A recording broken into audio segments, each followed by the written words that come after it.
নমস্কাৰ সকলোকে পুনৰবাৰ স্বাগতম জনাইছোঁ আসাম কিউচল্ভ চেনেলটোলৈ। তো আজি এইটো ভিডিঅ'ত আমি ছ'চিয়লজিৰ 2018 চনৰ পৰা আৰম্ভ কৰি 2024 চনলৈকে যিমানবোৰ 1 মাৰ্কছৰ কুৱেশ্যনছ আহিছে সেইবিলাকৰ উত্তৰ। তো ব'লা পলম নকৰাকৈ ভিডিঅ'টো আৰম্ভ কৰোঁ।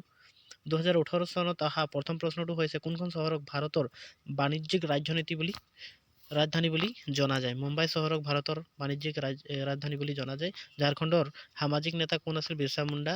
AIWCৰ সম্পূৰ্ণ নাম কি? All India women's conference. তাৰপিছত ভাৰতত প্ৰচলিত প্ৰধান ধৰ্মবোৰৰ নাম লিখা। হিন্দু ধৰ্ম, ইছলাম ধৰ্ম, খ্ৰীষ্টিয়ান ধৰ্ম, জৈন ধৰ্ম, শিখ ধৰ্ম, বৌদ্ধ ধৰ্ম আদি।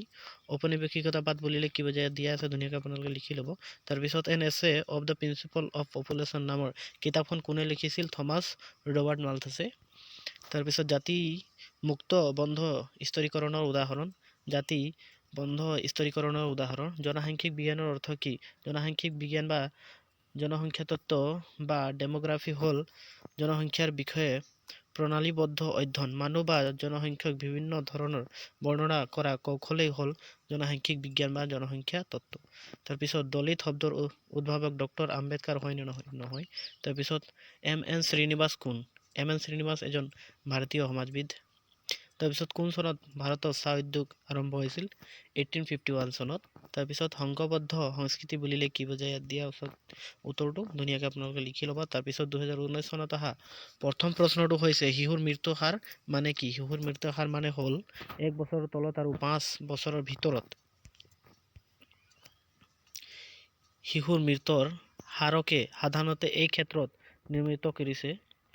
মাতৃৰ স্বাস্থ্যজনিত কাৰণৰ বাবে ইয়াৰ ক্ষেত্ৰত জগৰীয়া বুলিব পাৰি। বিশেষকৈ চেনিটেশ্যন সমস্যা, মেডিকেল কেয়াৰ, নিউট্ৰিশ্যন আৰু শিক্ষাগত কাৰণে এই শিশুৰ মৃত্যুৰ হাৰ বৃদ্ধি হোৱা পৰিলক্ষিত হৈছে।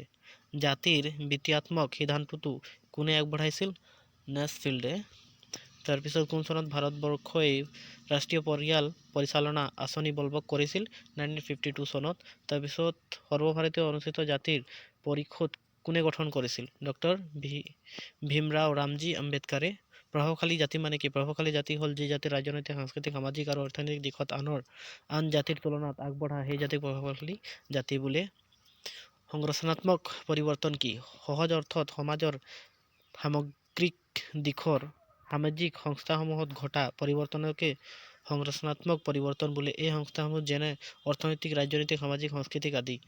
ICDS সম্পূৰ্ণ ৰূপ কি? Integrated child development service. তাৰপিছত সেউজ বিপ্লৱৰ এটা ঋণাত্মক ফলাফল পুঁজিপতি আৰু সাধাৰণ শ্ৰেণীৰ মাজত সংঘৰ্ষৰ সূত্ৰপাত আৰম্ভ কৰে, যাৰ বাবে ই এক সেউজ বিপ্লৱৰ উল্লেখযোগ্য ঋণাত্মক ফলাফল। উত্তৰ পূব ভাৰতৰ এটা জনজাতিৰ নাম লিখা। মিচিং। পঞ্চায়ত ব্যৱস্থা এটা সামাজিক দায়িত্ব উল্লেখ কৰা।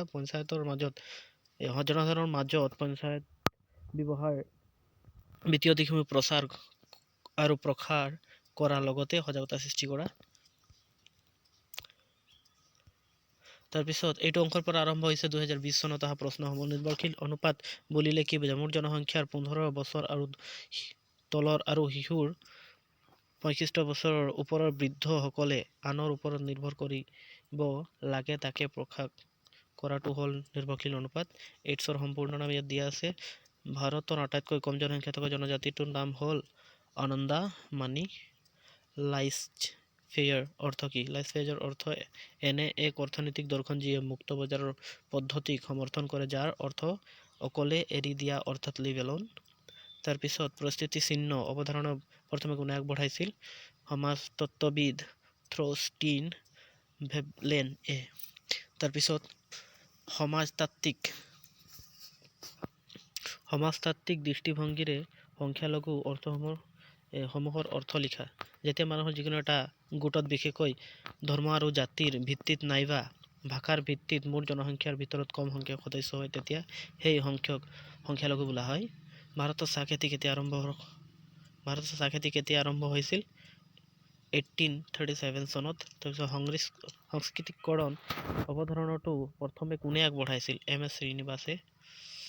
ৰায়তৱাৰী পদ্ধতি কি? ৰায়তৱাৰী পদ্ধতি হ'ল উৎপাদকৰ হাততে ভূমিৰ মালিকীস্বত্ব থাকে আৰু ভূমিৰ খাজানা তেওঁলোকে নিজে চৰকাৰৰ ওচৰত বহন কৰে। সেউজ বিপ্লৱ বুলিলে কি বুজায়? ইয়াত দিয়া আছে, লিখি ল'ব। তাৰপিছত ঝাৰখণ্ডৰ আন্দোলনৰ নেতা কোন আছিল? বিৰছা মুণ্ডা। তে ভেগা আন্দোলন ক'ত হৈছিল? বেংগলত হৈছিল। তাৰপিছত এইটো অংকৰ পৰা আৰম্ভ হৈছে 2022 চনত অহা প্ৰশ্নসমূহৰ উত্তৰ। ইয়াৰ প্ৰথম প্ৰশ্নটো হ'ল জন্ম ক্ষমতা বা জনন শক্তিৰ হাৰ বুলিলে কি বুজা? সাধাৰণতে এই হাৰ নাৰীৰ ক্ষেত্ৰত প্ৰযোজ্য। কোনো এটা নিৰ্দিষ্ট জনসংখ্যাৰ প্ৰতি হাজাৰ নাৰীৰ নিৰ্দিষ্ট বয়স সাধাৰণতে 15ৰ পৰা 49 বছৰৰ গড় হিচাপত সন্তান জন্ম দিব পৰা ক্ষমতাক বুজায়। য়াংকলি কোন? য়াংকলি ভাৰতৰ এজন সমাজ সংস্কাৰক।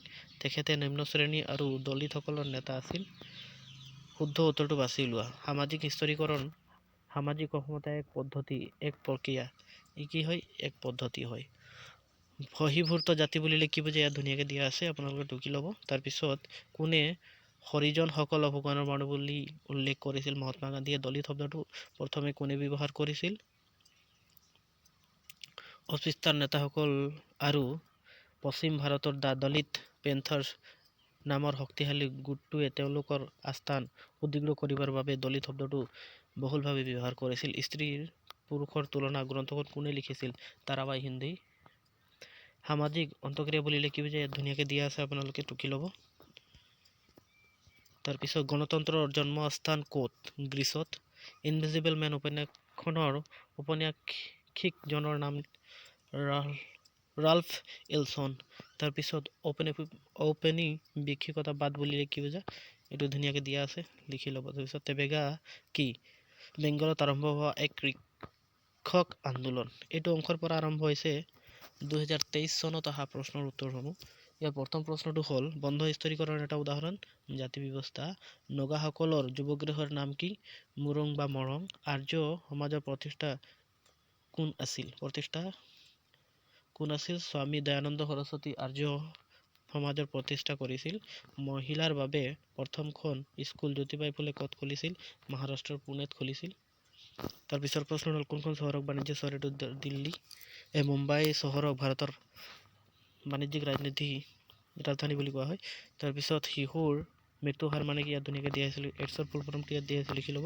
Marriage and family in India নামৰ গ্ৰন্থখন কোনে লিখিছিল?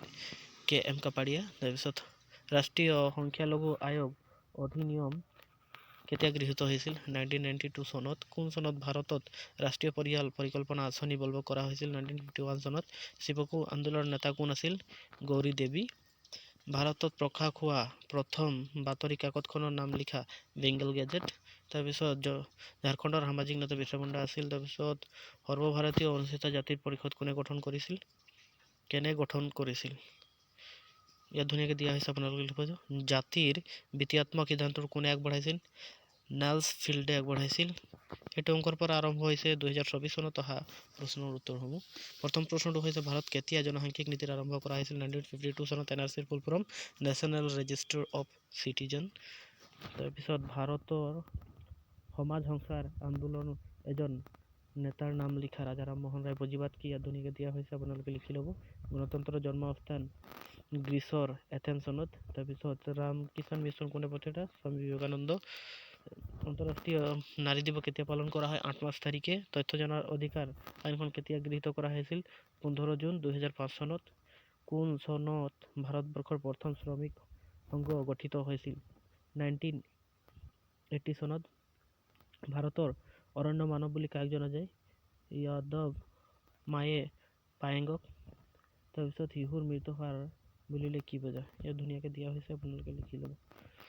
আজিৰ ভিডিঅ'টি ইয়াতে সামৰণি মাৰিছোঁ। ভিডিঅ'টি যদি ভাল লাগিছে নিশ্চয় এটা লাইক কৰি যাব আৰু চেনেলটো ছাবস্ক্ৰাইব কৰি যাব। ভিডিঅ'টো সম্পূৰ্ণ দেখাৰ বাবে ধন্যবাদ।